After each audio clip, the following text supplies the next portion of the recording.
Welcome guys to the 5th official Rise of the Triad podcast from the development team. This time around we are going to talk about music composing and audio design.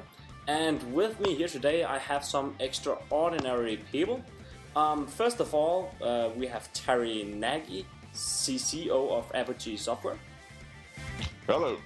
And we have our beloved composer and metalhead, Andrew Hulshult. Yo! And last but not least, we have a living legend with us, the creator of the original tracks of Rise of the Triad and other iconic game tracks as well, Lee Jackson. Good morning, nice to meet y'all. Alright guys, so let's get started here. First of all, let's talk a bit about the good old days. So Lee, I'm very interested in hearing how this whole thing came about with you joining back then the transition from Apogee to 3D Realms. How did that come about? The transition from Apogee to 3D Realms, that was me basically moving across the hall from the tech support department into an office of my own. What happened at first with the ROTT stuff, that was all written out of my house. I would work several hours in the morning and then go up to the office while the rest of the tech support crew, because when Rise of the Triad was being done, I was technically a tech support employee, and what we'd do, they would do the morning, I'd come up and fill in for them so that they could have lunch, and then I'd go back home after they all got back, and I'd continue my writing, and that went on for, I believe I was given 6 weeks to actually do the compositions. Wow, so, that's crazy for so many tracks. But you actually started out as tech support before you got into composing? I was tech support. I'd been a composer, or at least headed towards a music education degree at the University of Texas in 1981 and 82, and leaving out all of the messy details, there was a money shortage, and also a marriage. Me and my wife Brenda, we're coming up on, I believe, our 30th anniversary this year. So, wow, congratulations! Thank you. But I came from the IRS, which is the Internal Revenue Service, the tax department for anybody who's outside of the United States. Just came from a position up there where I wasn't being allowed to do much on the computer other than just use it, and got hooked up with the tech support people at Apogee Software, who were writing messages back and forth on things like FidoNet, and they recommended me, because they were running a little short, I guess, on people, recommended me to the person who was in charge of that. I had an interview and got asked, when can you start? And I worked tech support for quite some while until I got rid of the people who usually checked on phone calls, orders, and then we took that on, and that made me want to think of maybe doing some outside stuff as well, because I didn't have time for it anymore up at the actual office. Mark Doctorman is the person who you can thank more than anything, because above and beyond all of the musical training and practice and just writing to be writing on sheets of paper, he gave me his copy of Cakewalk 2.0. I mean, the very original copy of 2.0 for Windows 3.1. And that is what I used to start meddling around with MIDI. One day I decided I had something to bring up that might fit into a game somewhere, and I brought it up to Tom Hall, and he is the other person who is responsible for me getting into into the game. I just took a copy of took the Mozart's, no, I'm sorry, I don't know if it's Mozart or Chopin's Death March or Funeral March that everyone knows. Dun, dun, dun, dun, dun, dun, dun, dun, dun, dun, that one. And put it to a military style like what we were hearing in a famous game done by another software company Tom had previously worked for. Showed that to him, and he thought it was decent, said, keep writing. And that was incredible feedback at that time, because here's all of these people making these wonderful games. I'm just tech support, troubleshooting them, and I get one of them to tell me, wow, that sounded good. So I just started bombarding Tom with music, with MIDI files, and at the same time learning how to do MIDI that would be supported by the MIDI cards in the market. And eventually at one point I got called into a conference and was asked by George if I wanted to do the music for Rise of the Triad. He said I needed to do enough music for all of the levels in there, or as many as I could, and he would agree to 6 weeks of me being off work. But it was this weird arrangement where I'd come in the morning,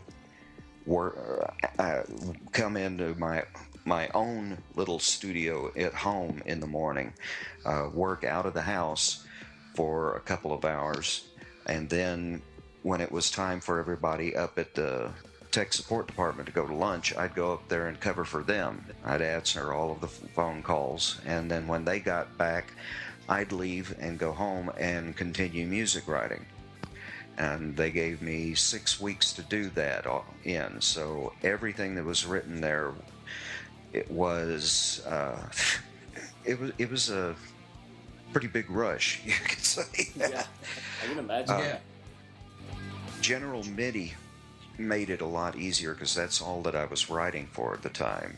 Practically the highest level of sound card that anyone had out there was either a Roland Sound Canvas or a Gravis Ultrasound. Yeah. So I wrote for the bass, the very lowest level, lowest common denominator, which was the regular Sound Blaster. Limited the thing to 9 music tracks plus a percussion track, but then we did a little trick with the music as we were playing along. If you had a Sound Blaster Pro or a Sound Blaster 16, your sound card would be able to play an extra 6 tracks. Tracks 11 through 16 were supported. So anybody who had the higher sound card got to experience a little bit fuller music than people who had the lower level sound card. So that was the first in a bunch of MIDI tricks that we did throughout the years while we were over there. But as far as writing, it was just sit down and look at the computer and go, my God, now what? So that was basically, what was that the very first game you wrote music for? Very first music for a game. Now, like I said, I'd had 2 years of study at University of Texas.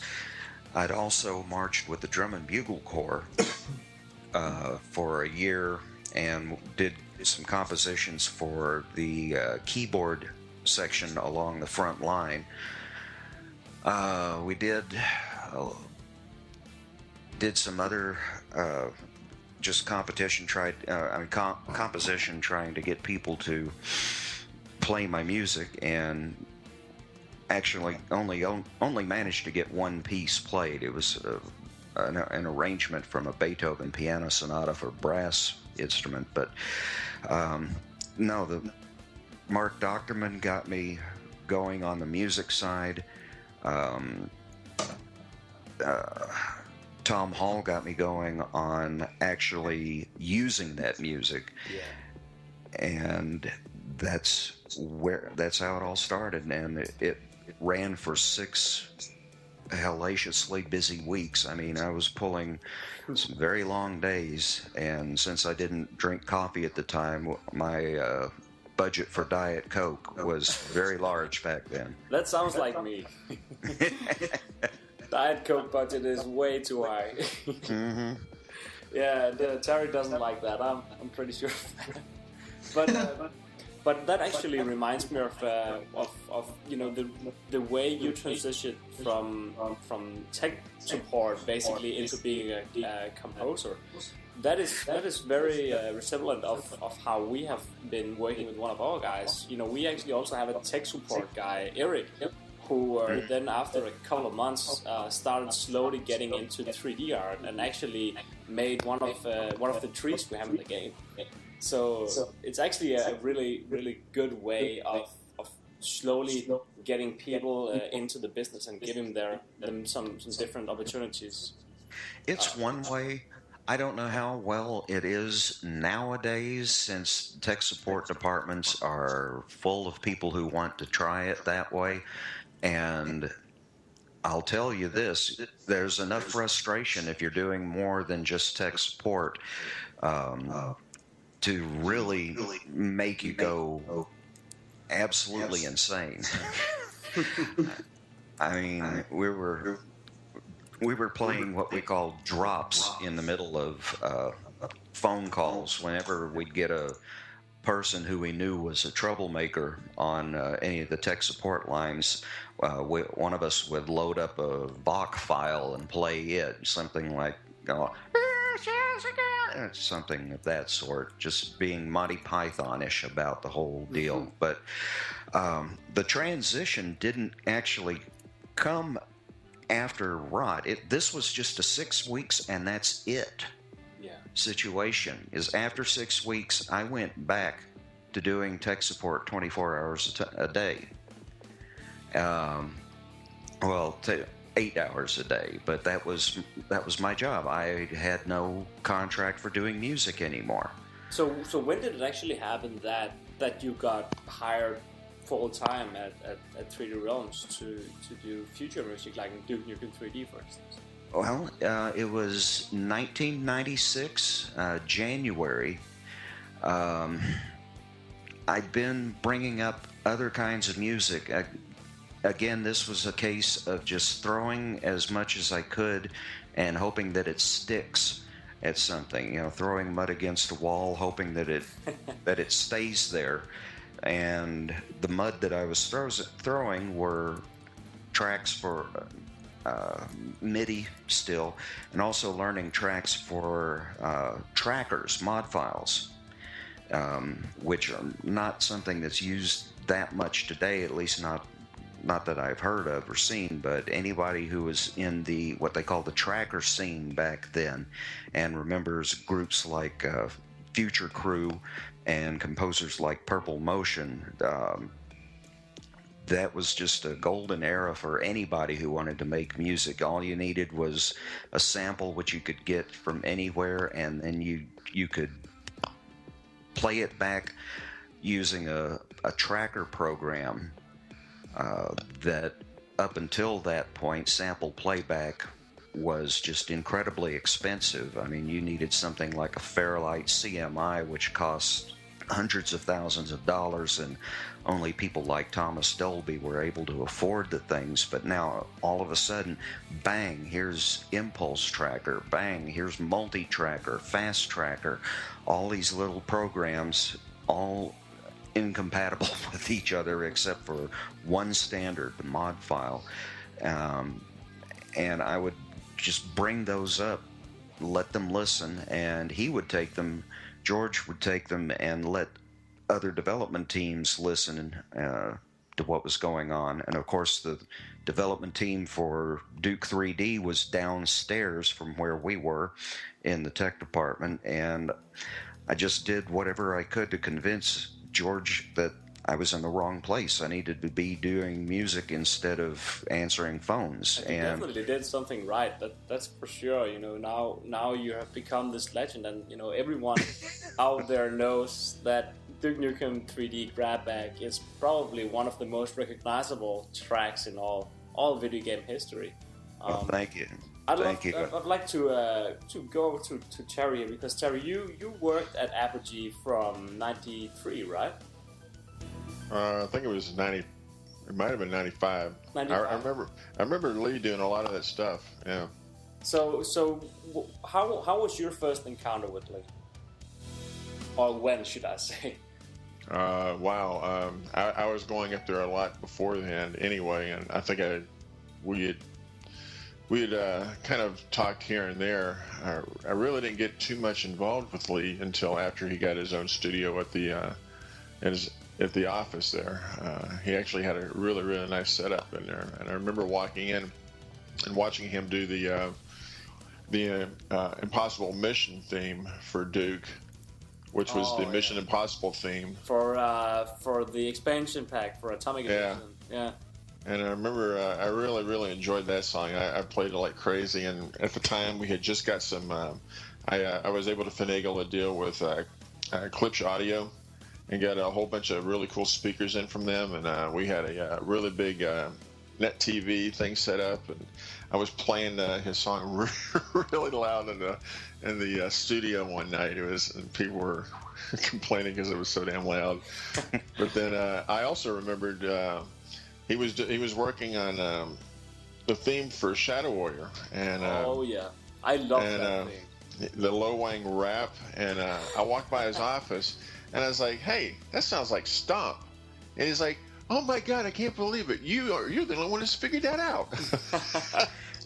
Yeah, a crew called Stomp, which broke off from a drum corps that had actually won the Drum Corps International World Championships. The founder of the company that performed Stomp was a guy by the name of Mr. Bill Cook. He was very big in some sort of company that he ran out of Indiana. Unfortunately, he's no longer with us. He passed away last year, I believe.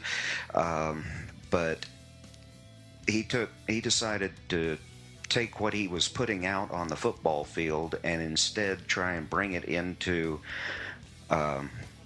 the theaters, and he was successful with it.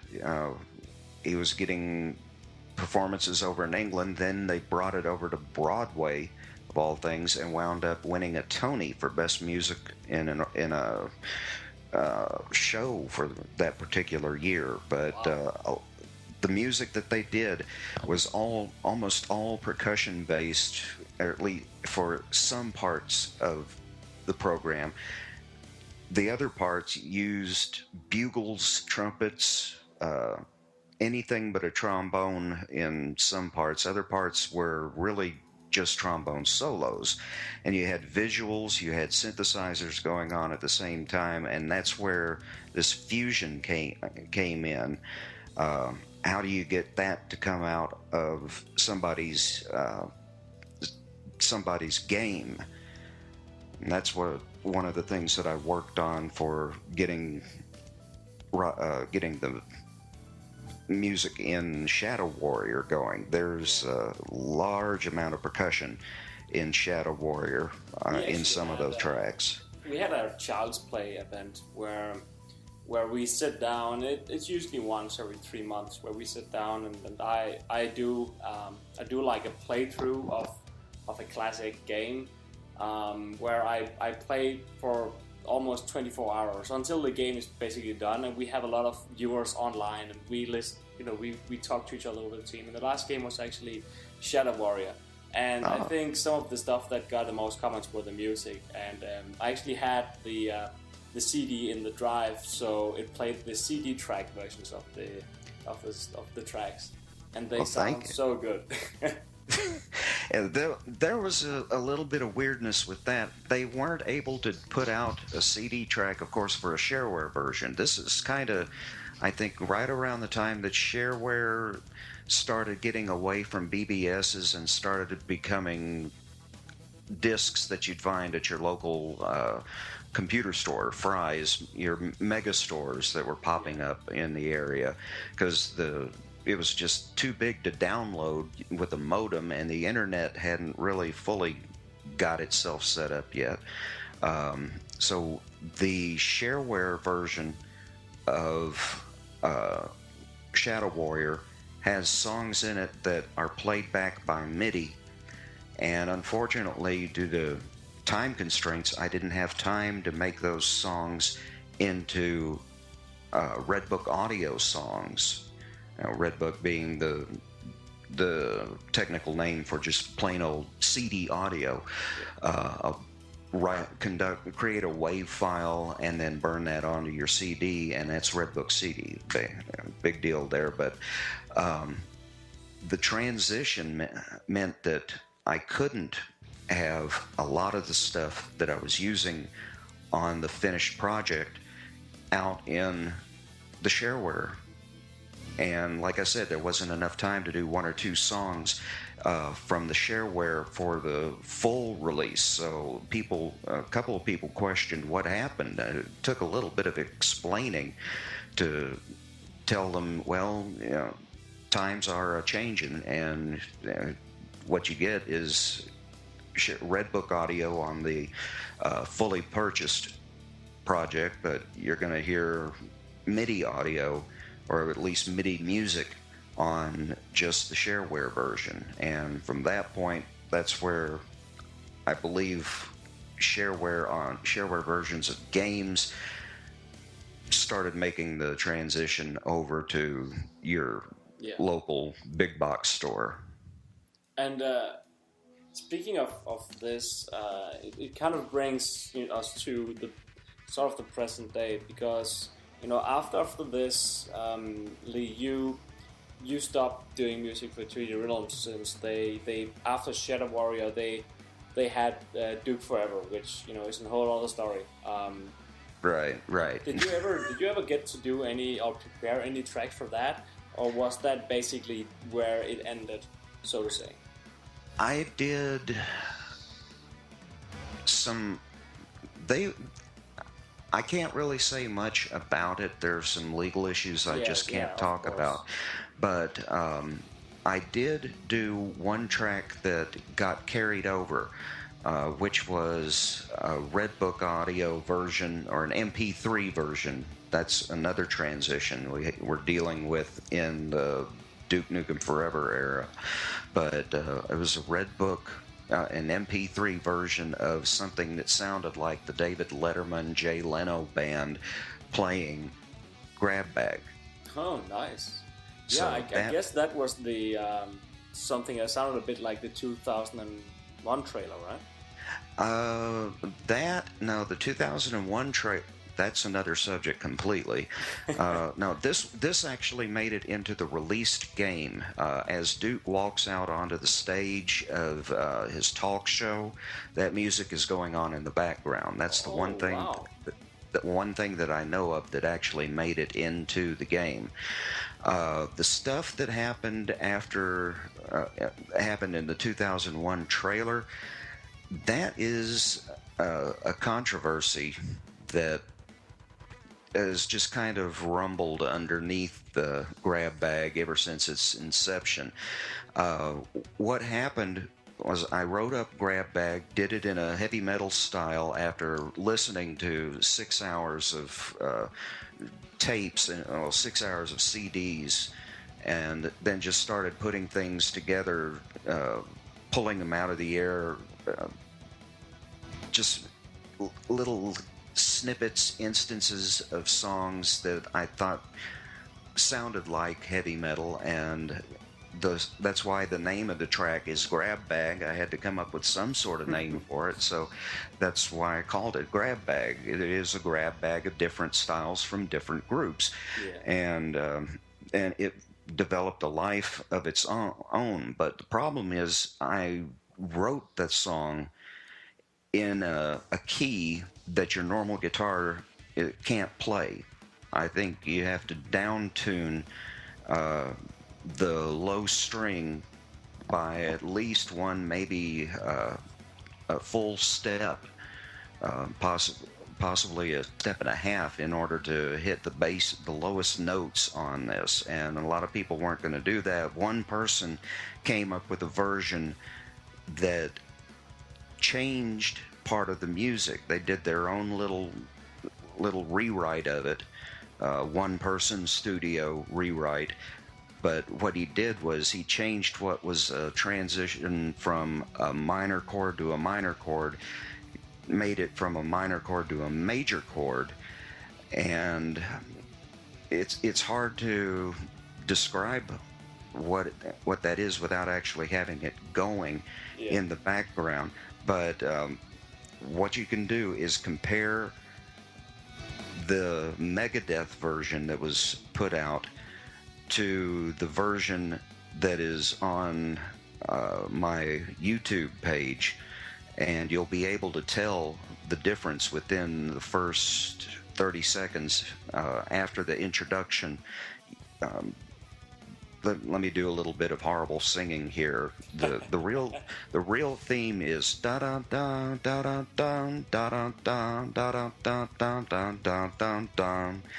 Now what they did to change it was da da da da da da da da da da da da da da da da. You hear the difference there? Yeah, definitely. Yeah, instead of da da da da da da, they went da da da da. They left the key going there, and that is what got sent off to Megadeth's people, and that's what they did. They built their version on, and I've kind of had a peeve about that ever since, but there was nothing I could do about it. Well, I guess that's how it is to be, you know, an audiophile. You always have this little small thing that you wish that could have been different or changed or tweaked or somehow. Right. Oh, yeah. There was absolutely no way that could have been fixed, because you get Megadeth for a session, and that's mega money. Yeah. So I mean, we were lucky to get that done, and I mean, I was lucky. I mean, how many people get their stuff covered by Megadeth, for crying out loud? That's amazing, and for that sake, you know, covered by Andrew Hulshult. Yes, that the too. lead singer and guitarist of Bearing the Trend. And you started this whole thing, you know, actually by piquing my interest of having done a cover version of Grab Bag. That was how I found you. Yeah. Andrew, how did that come about? You know, why did you select to actually do Grab Bag? And, you know, that was the one you became popular on. Because, you know, Andrew's version of Grab Bag was actually one of the more modern, more popular YouTube versions of that track. Mm-hmm. Oh, go ahead. I was just wondering. I can't remember if that was based off of the Megadeth chord progression or off the original. The one that I did, I know, loaded question of the year. Don't worry about it. Don't worry about which one you based it on. I just the simple fact that people did cover versions of that song just blows my mind, really. There are hundreds of cover versions out there, you know, and they are all so different. It's very rare you hear two cover versions that are like basically the same thing. And they're doing music videos to go along with it. That's just something that I never ever would have thought possible back in my days of learning music theory in 10th grade high school. But see it now. You know, now it's actually happening with Rise of the Triad tracks as well. And after we showed the first trailer with Andrew's version of the Going Down the Fast Way, we've seen 8-bit versions and hip-hop versions and techno versions of that track. So you have done a major favor for me. I want to thank you for that. Just by hearing all of the other stuff that people never really did hear, because at the same time, Doom came out, and Doom got Doom thrashed. Well, was it Doom and Doom. Rise of the Triad? It was Doom 2. Doom 2. Yeah. Okay, that's where we kind of got lost. Although it was still considered a good game with good music, the game kind of got lost in the background noise from Doom 2. Yeah. But to be honest, Rise of the Triad had better music than Doom 2.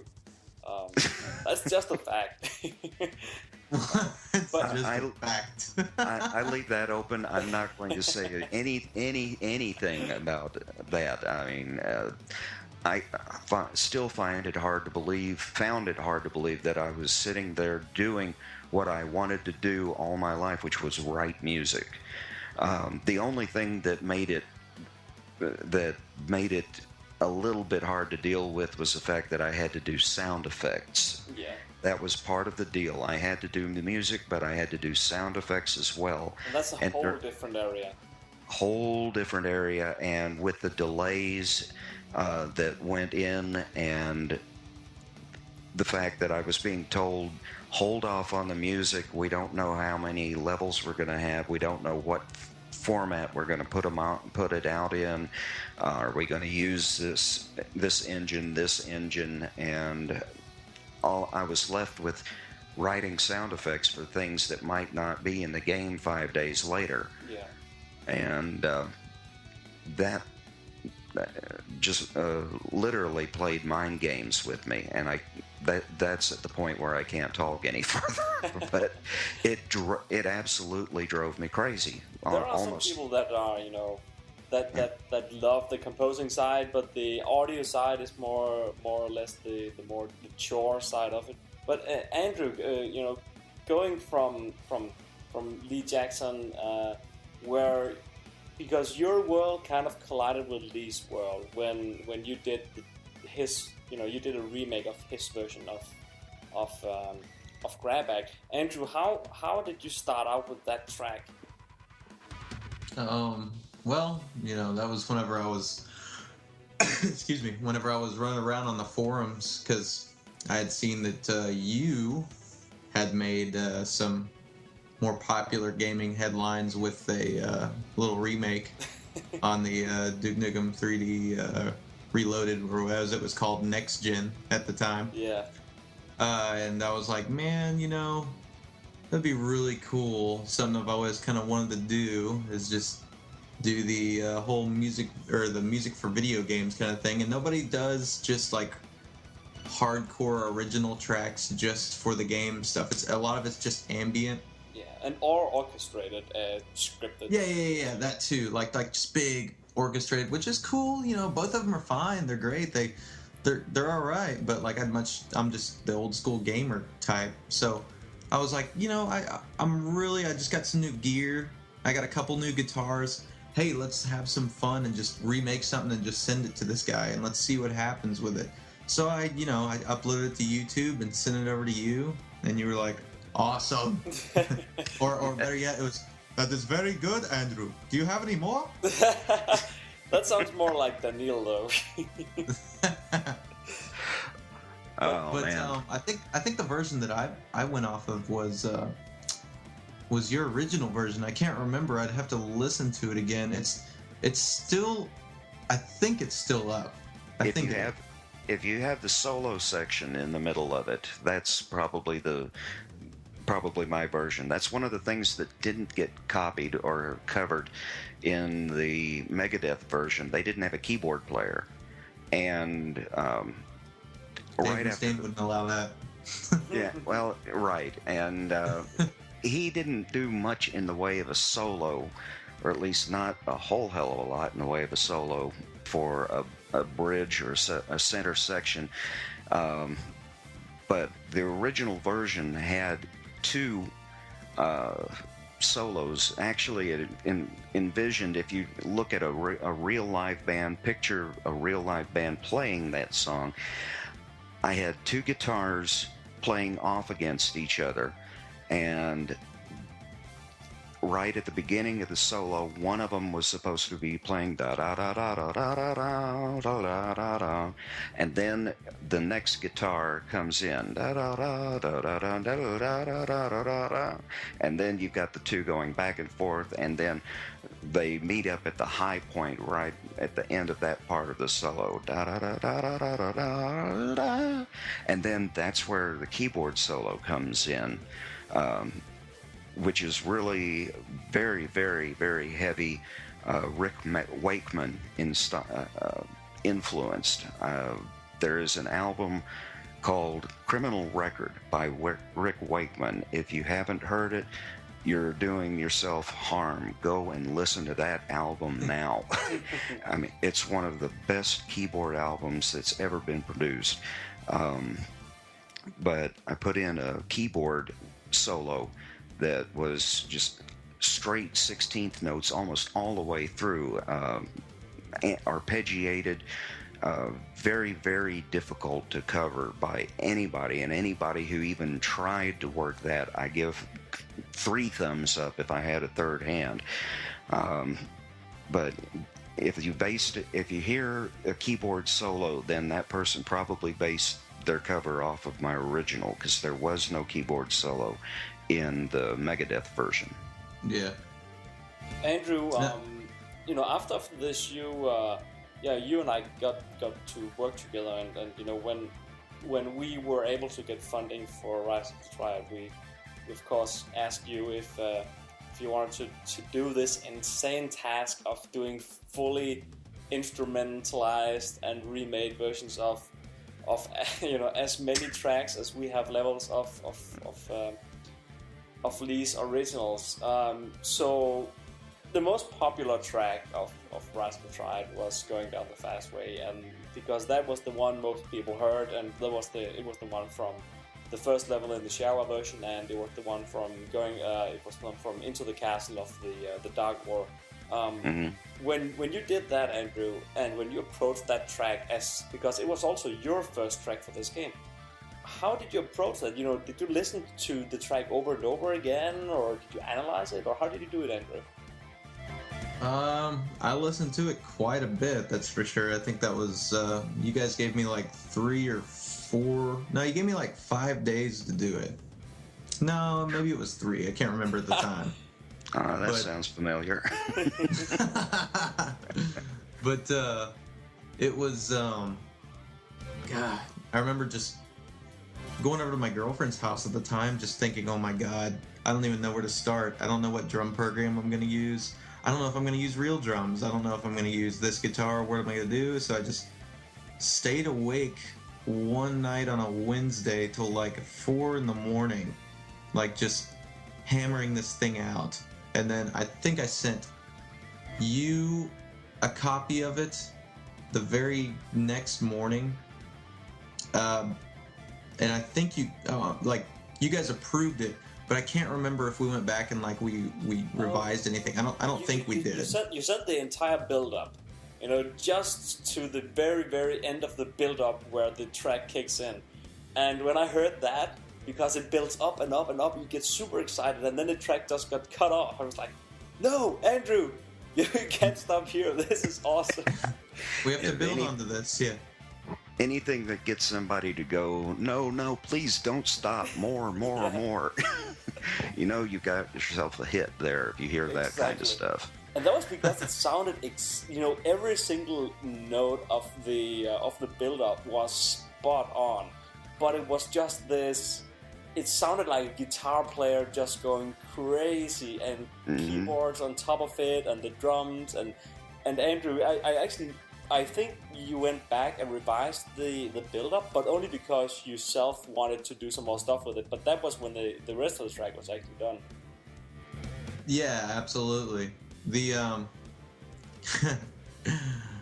just on a quick note about those solos, like, man, with 4 days to work, my hands were like just destroyed by the end of this, because I was using, I think we tuned to like, I can't remember what key that's in right now, but I know it was, I used a drop tune guitar on it, like a baritone on top of like a higher tune guitar, they call it kind of Nashville tuning, and you can't hear a whole lot of it. But man, just tracking over and over and over again, by the time that was done, I was like, I really don't want to play guitar for like a week. I don't even want to touch like a console. I don't want to do anything. It was ridiculous.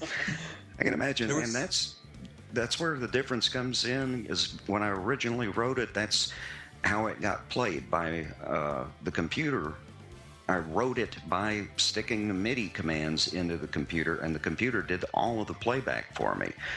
And the biggest problem with that was not so much what drum set am I going to use, things like that. It was more limited, like how in the hell am I going to get X amount of notes played and still make it sound like a song? I mean, there were times when I'd replay the song and I would hear notes dropping out, and that told me, okay, you're doing too much, go back through, take this out, take this out, take this out. And that's the total opposite of what you've got available today, where you can just slap more onto everything that you want.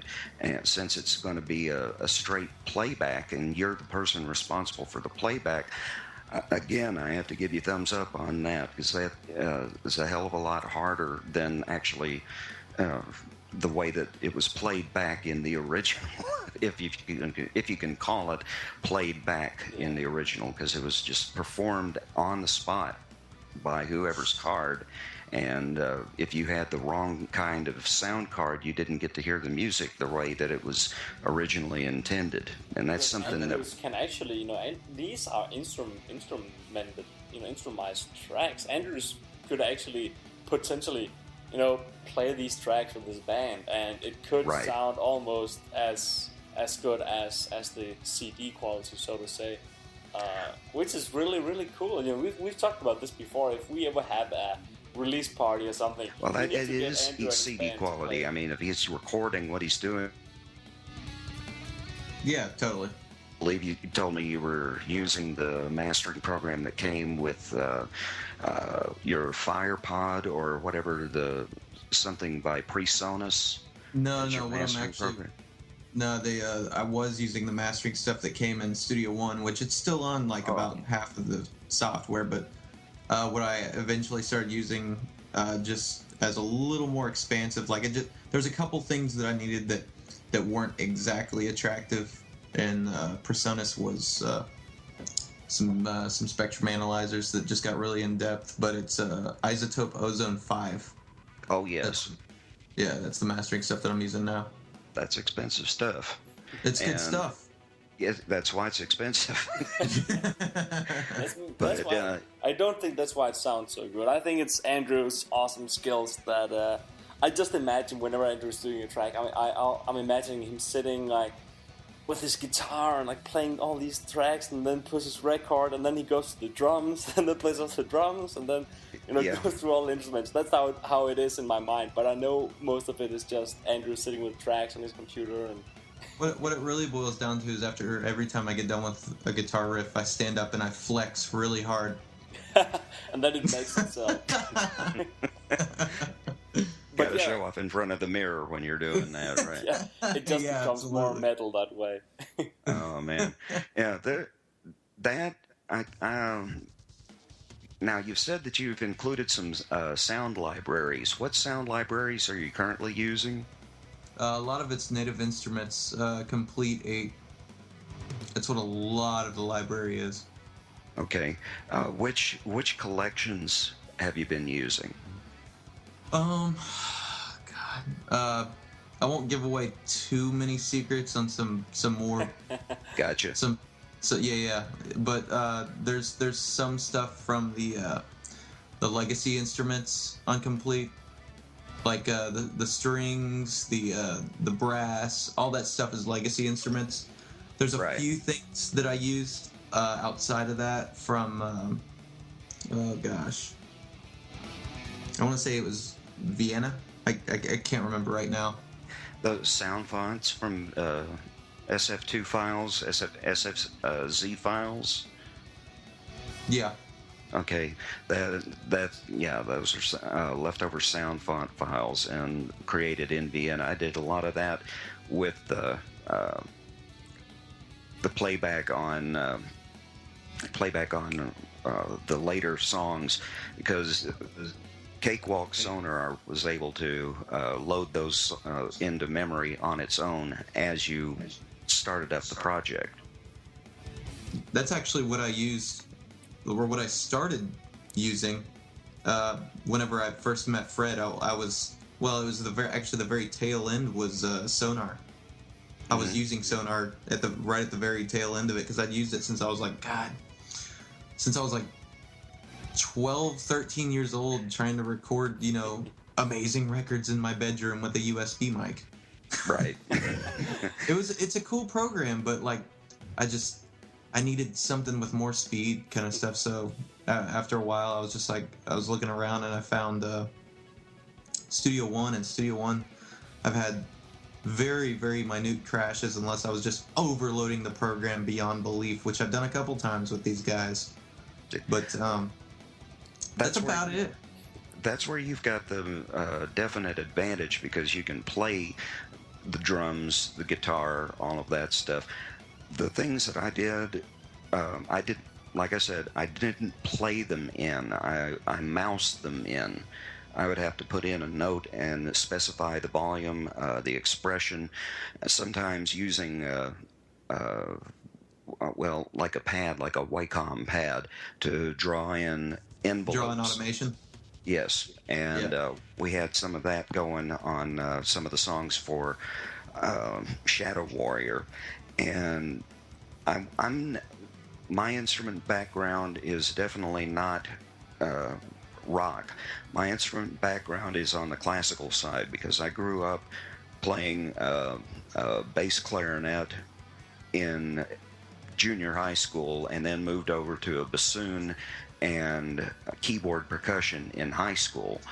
That kind of stuff does not really teach you how to play something that's going to be heard unless you're part of the Boston or Chicago Symphony Orchestras or the Dallas Symphony Orchestra like we've got up here, and I had no chance of going into that because I wasn't a good enough player. But I wanted to write the music because it's a legacy from my family. My father played trumpet. My mother played clarinet and an oboe. Me, eventually, you stick it in my hands, I can get it to at least make noise. Because I have marched with brass instruments through the middle of downtown Atlanta just because we had I played the keyboards on that drum and bugle corps I mentioned earlier, and they weren't hooked up to march, so I just sat there and grabbed a broken brass instrument and held it up to my lips and pretended that I was playing all 6 miles through downtown Atlanta in their Peachtree 4th of July parade. So, it's okay. There's a lot of major artists who pretend to play their instruments as well. Some of them are on the Super Bowl now. I think we might have seen some of that last night, but no. I'm not going to get myself in any legal trouble, so no, I didn't say that. So, hey, with Terry, Terry, you have been serving as kind of the director of many of these tracks, since you actually live very, very close to Andrew. So you have been able to meet up and direct him through these tracks. How have that role been, and what have influenced you to influence Andrew? Well, I mean, I have a lot of the same type of background stuff that Lee has, high school bands and that, whereas Lee's dad played the trumpet. I tortured the trumpet. So, I mean, I actually have a pretty good ear for music. I like to think I have a pretty good ear for music, and I try to use that with Andrew when I pretty much give him a free rein on it, but I try to use my good ear to listen for stuff that I don't think is quite right. And, Andrew pretty much has a free rein on the direction that he sees the song going. But if it comes back and I'm not liking it, or I'm not liking hear what I'm hearing, then I'll make suggestions on what we should do and the direction we should go. I recall two in particular. Going down the fast way was one. His original first draft of the song, I commented that it sounded like a diarrhea of sound. Oh God. And he said, "Is that bad?" I was like, "Yeah, it needs to change." And so, after like 4 or 5 iterations of it, then he actually came up with something that, it sounds like what we have right now. And then, of course, the other one was Mistake. I was saying we have to come up with some really, really cool, eerie sounds to put in there, because I thought it needed to go into that eerie, mysterious type of direction. And I was making references to stuff like Rush's 2112 and things like that, some of the synthesizer stuff that you hear in the background. And Andrew's like, trust me, I got the perfect thing. And then he puts it in there and he lets me listen to it. And I'm thinking, my God, that sounds like Whale Song. And I mean, it is so brilliant, because it's like that. The Whale Song sounds very eerie, and it gives it a perfect little thing to add that mysterious type of sound to this particular song. And it's one of my favorite tracks. I listen to it all the time. Oh yeah, it's definitely my favorite track, Going Down the Fast Way. And you know, Andrew, I think it's both because this was Andrew's first track, so there was a different kind of pressure as well when he was actually going to create this, and he kind of, you know, even though all the notes are based on Lee's creation, this is his grand opus, Andrew's, and you know, this would have been awesome if Lee and Andrew would actually, you know, have been sitting together and doing these pieces. You know, hopefully something would be possible with future games. But it has been an absolute joy to see Andrew's tracks shape up as they did.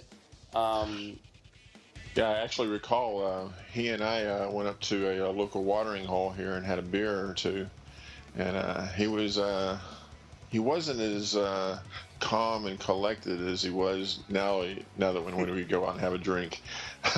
he was kind of a little nervous there talking. Yeah, those first meetings will drive you they'll drive you to drink. The first meetings will. I mean, just here you are, a musician, you don't know if you're gonna have a chance to get your stuff heard, and then the guy says, okay, and it's, yeah, all right, give me the beer here. I remember that from when I saw you the first time, Andrew, which was actually that was one of the best nights I've had ever. I think that was before this whole thing with Rise of the Triad, when I was you know, spending my life savings on a travel to Gearbox Software 2 years ago. Not last year, but the year before that. And at that trip, I visited Gearbox. You know, first time ever I've been out of Europe. I traveled to the US and completely lost. And I you know, visit Gearbox. I meet the guys there. I meet Scott as well. And then afterwards, I knew that Andrew was working at this guitar store that was very close by. So I came by and said hi to Andrew, and Andrew invited me out to get some drinks at the evening. And then me and my stepfather went to this place called Hooligans, and there was Andrew with all of his friends, and we just had a blast. And they treated me so nice. And when I left that evening, I kind of felt like, man, if I'm ever going to leave Denmark, I already feel like I have a second home with friends and everything. And it was exactly the same thing when I visited Terry. I've said that before, but you know, with Terry, he kind of reminded me of like a father I never had, so to speak. And actually, a lot of people made comments on him. I remember a lot of people making comments. I'm not that old. Like, hey, is this? I'm pretty much. I'm 1 year ahead of you here now. I think. You know, we're both getting up there.